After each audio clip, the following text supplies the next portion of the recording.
Hello and welcome to the watch release recap for the week of July 7th to July 14th.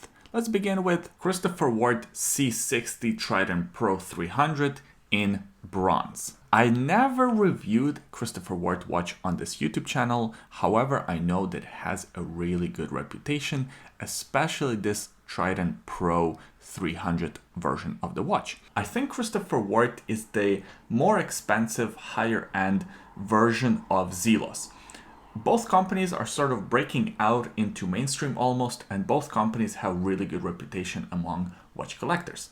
So this new C60 Trident Pro 300 in a bronze case is actually a pretty impressive watch. It's available for pre-orders on their website, and of course the only difference between this and the stainless steel case is the case material. This one is made out of bronze. It also has really impressive lume, including a lumed bezel and indexes and a set of hands, of course.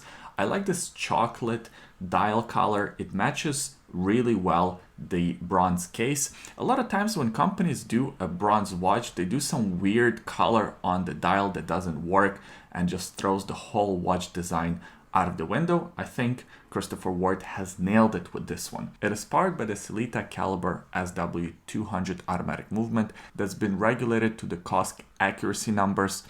It has 300 meters of water resistance.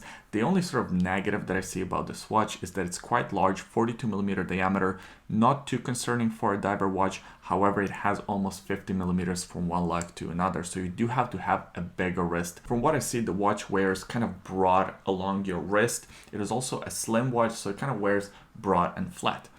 My favorite part about the watch is the price. $1,300 US or just under $1,300 US at this pre-order price. I'm really happy to see a reasonable price for this watch.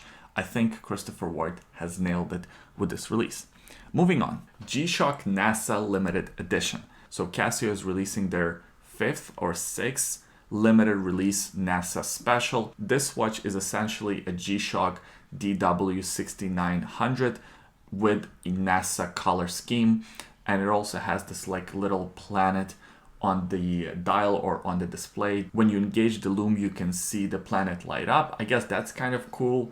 But other than that, I don't really see the appeal of NASA logo. Lately, I've seen NASA logos like on everything. You see them on t-shirts, you see them on hoodies, you see them on watches.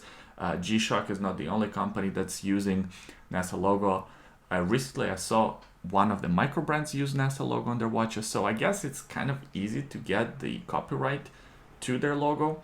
This watch here is limited edition to an unknown number of watches, and to buy it, essentially you have to enter into a lottery system. If you get picked, you are privileged enough to buy this watch. I'm not a big G-Shock guy, but I know a lot of G-Shock collectors are very excited about this release. Moving on. Zodiac Super Seawolf in a ceramic case with these fun summer colors. I reviewed a Zodiac watch about a year and a half ago. I actually reviewed the Super Seawolf, but in a GMT. I really like that watch. I think Zodiac is this sort of underappreciated brand. It's a brand that's been brought back to life. They were very big in the 1970s, I believe early 1980s, then they kind of went away, and now the trademark has been bought up again, I think by Fossil Group, and they're trying to bring in more exciting releases from this brand, like this one here. What I like about it is the ceramic case. I mean, come on. Back in the day, getting a ceramic case on a watch for under $2,000 was sort of unheard of. Ceramic cases were only reserved for super high-end watches or maybe some weird dress watches, but not for diver timepieces under $2,000. So this watch here, I believe, is powered by the Sellita movement. It has 200 meters of water resistance. It comes on a rubber strap, and it has a bunch of funky colors. Some things I like, some things I don't like. I like the colors. I like that this watch is not really taking itself too serious. Some things I don't really like is the fact that the bezel doesn't really have too many markings except for the countdown to 15-minute mark and the 30 minutes. So it's not a really usable diver bezel. If you were to actually use it as a timing bezel, it would be a little confusing. You'd always have to do math. So that's, you know, it's more for the fashion than the actual function, what this bezel represents.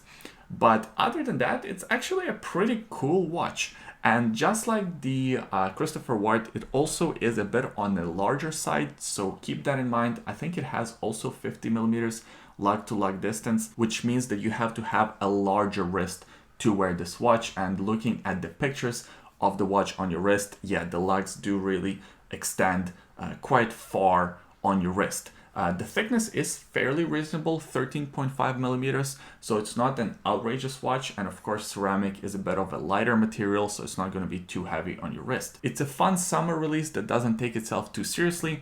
I like it, nothing to complain about here, at least from my side. Moving on to another fun summer release, Maurice Lacroix Aikons Automatic Limited Edition Summer Watches. So this here is just an addition of 3 new dial colors to an existing Aikons line of watches. I am sort of a fan of this line of watches. Some people hate this look, this sort of homage to the AP Royal Oak and to some other integrated bracelet watches. I'm not one of those people. I like it. I think it looks unique enough, it brings enough of its own character, yet it's still fun and still gives you that satisfaction that you would get from a watch that has an integrated bracelet and has that Royal Oak-esque design. Not gonna spend too much time on this one because essentially it's the same watch, still powered by the ETA movement, still has the same case dimensions. Now this color release comes in 3 different sizes, 35, 39, and 42 millimeters.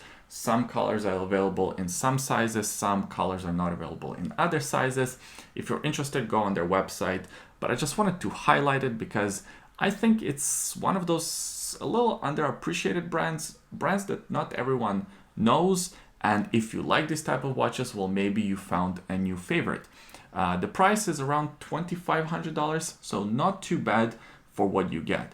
I'd love to see these watches around $1,500. If they were able to bring the price down to that level, it would be a lot more desirable. Sort of the same as Christopher Ward. More people would be buying these watches, it would get their name out there. At $2,500, there are a lot of options, so you have to really like this timepiece in order to commit to that price. The new Longines Flagship Heritage. What's going on with Longines? Lately, they've been on the roll with their GMT release, with their diver watch releases in the last few years, and now this Flagship Heritage. Spoiler, I really like this watch. I think they nailed it. A lot of times when companies try to do these kind of moon phases and pay homage to the JLC and the Patek Philippe's, they just screw it up. They cannot nail the elegance of the watch. You know what I mean? A lot of times you look at these watches and you're like, if it weren't for this little thing, the watch would be perfect. I think the only kind of negative with a watch like this is its thickness. So this one, I believe, is around 12.5 millimeters thick, which overall is not too thick if you look at dress watches and watches in general. However, for this type of a watch, it is on the thicker side. Usually the JLCs and the Pateks of the world are under 10 millimeters.